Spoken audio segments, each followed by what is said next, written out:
Assalamualaikum warahmatullahi wabarakatuh.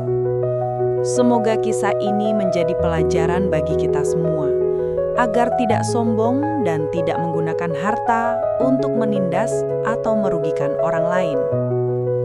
Kekayaan adalah titipan, dan setiap perbuatan pasti kembali kepada pelakunya.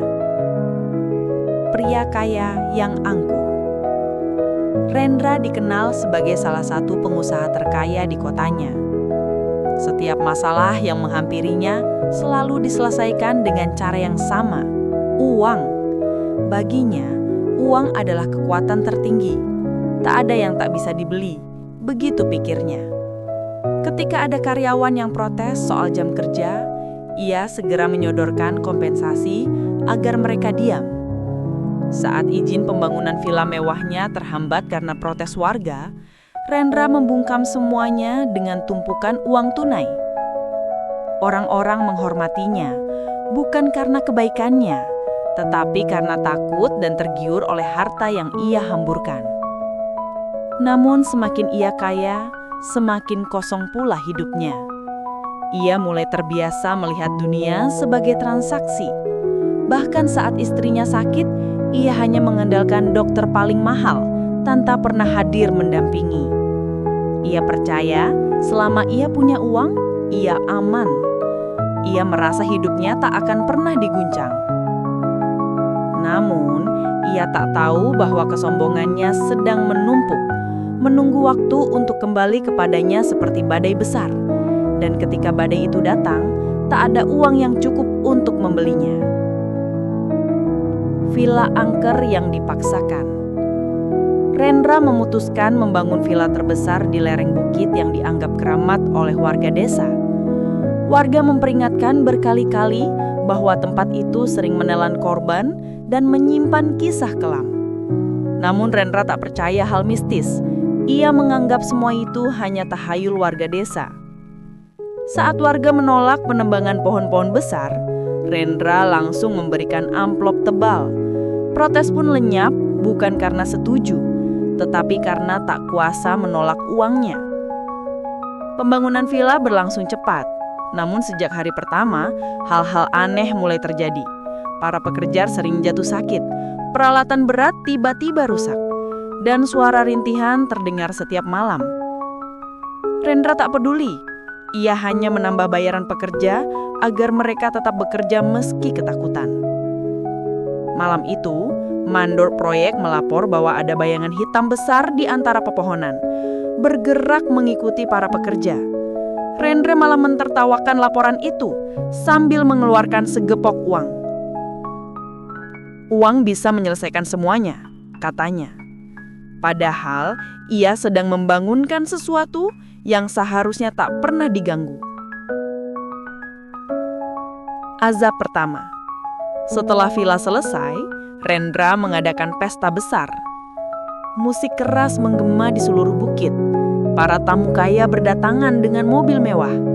Mereka tertawa, makan, minum, dan berfoto di setiap sudut villa. Namun beberapa tamu mulai mengeluh merasakan hawa dingin yang aneh. Lampu juga berkedip-kedip seolah-olah ada sesuatu yang mengganggu. Ketika malam semakin larut, salah satu tamu melihat bayangan wanita berambut panjang berdiri di ujung koridor. Saat mereka mendekat, bayangan itu menghilang, menyisakan bau tanah basah. Kehebohan mulai muncul, tetapi Rendra menenangkan semua orang dengan menyatakan akan memberi kompensasi besar jika mereka tetap tenang dan tidak mempermalukannya di publik. Namun, beberapa menit kemudian, listrik padam total. Dalam gelap gulita, terdengar jeritan panjang diikuti suara langkah kaki yang berlari-lari di langit-langit. Para tamu panik. Begitu lampu kembali menyala, salah satu tamu ditemukan pingsan dengan wajah ketakutan, seperti melihat sesuatu yang tidak manusiawi. Rendra merasa semuanya masih bisa ia kendalikan, tapi itu baru permulaan. Kuburan tua yang tersingkap. Beberapa hari setelah pesta, tanah di belakang villa tiba-tiba amblas, membuka sebuah area yang tertimbun. Rendra memanggil pekerja untuk mengecek. Mereka menemukan tulang belulang manusia yang tampaknya sangat tua, serta beberapa benda ritual yang rusak akibat pembangunan villa. Warga desa datang dan marah. Mereka mengatakan bahwa ia telah membangun villa tepat di atas makam para penjaga hutan. Mimpi yang menjadi kenyataan. Setiap malam, Rendra mengalami mimpi buruk. Ia melihat dirinya dikepung oleh sosok-sosok gelap yang menatapnya dengan mata kosong. Mereka tidak berbicara, hanya menunjuk ke arah villa, lalu ke arahnya. Ia selalu terbangun dengan keringat dingin.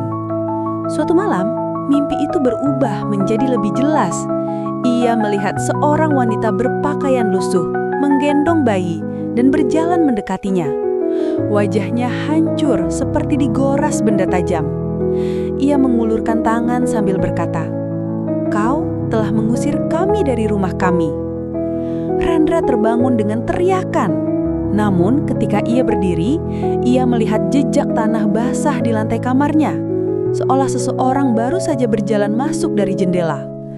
Tubuhnya gemetar. Ia memanggil satpam dan memerintahkan penjagaan diperketat. Tetapi satpam pun mengaku tak sanggup bertugas malam-malam. Beberapa melihat sosok hitam di halaman villa. Satpam terakhir bahkan menolak bekerja meski ditawari bayaran 3 kali lipat. Uang tidak lagi mempan membeli keberanian. Semua orang menjauh. Nama Rendra mulai menjadi omongan. Para tamu kaya enggan lagi berkunjung ke villanya. Para karyawan satu persatu mengundurkan diri. Bahkan keluarganya meminta ia meninggalkan villa itu. Namun Rendra keras kepala. Ia percaya dengan sedikit uang lagi, semuanya bisa kembali normal. Ia memanggil paranormal paling mahal. Namun setiap paranormal yang datang hanya bertahan sebentar sebelum pergi dengan wajah pucat.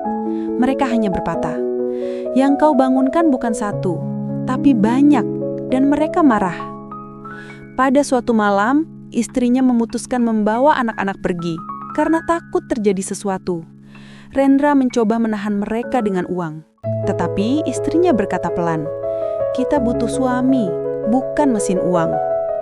Rendra makin merasa terisolasi. Ia makan seorang diri, tidur seorang diri, dan hidup di dalam villa yang semakin dingin. Namun suara langkah-langkah itu tidak pernah berhenti. Justru semakin sering terdengar. Penghakiman di malam buta. Malam itu, gerimis turun. Rendra duduk sendirian di ruang tamu villa, meminum kopi dengan tangan gemetar. Tiba-tiba lampu mati. Suara pintu terbuka dan tertutup terdengar dari segala arah. Bayang-bayang hitam mulai memenuhi ruangan, melingkarinya. Rendra berteriak menawarkan uang. "Ambil semuanya, berapapun, biarkan aku pergi." Namun sosok wanita berwajah hancur muncul di depannya. Ia mendekat tanpa suara, lalu berbisik, "Rumah ini dibeli dengan nyawa, dan nyawa harus dibayar dengan nyawa." Bayang-bayang itu kemudian menariknya ke sudut ruangan. Rendra mencoba melawan, tetapi tubuhnya terasa lumpuh. Suara jeritannya menggema di seluruh villa. Di luar hujan turun lebih deras, seolah langit ikut menyaksikan penghakiman itu. Keesokan harinya, villa itu sunyi. Tak ada tanda-tanda Rendra, hanya bau tanah basah yang sangat menyengat. Villa yang dikutuk. Beberapa hari kemudian, warga menemukan villa itu dalam keadaan kosong.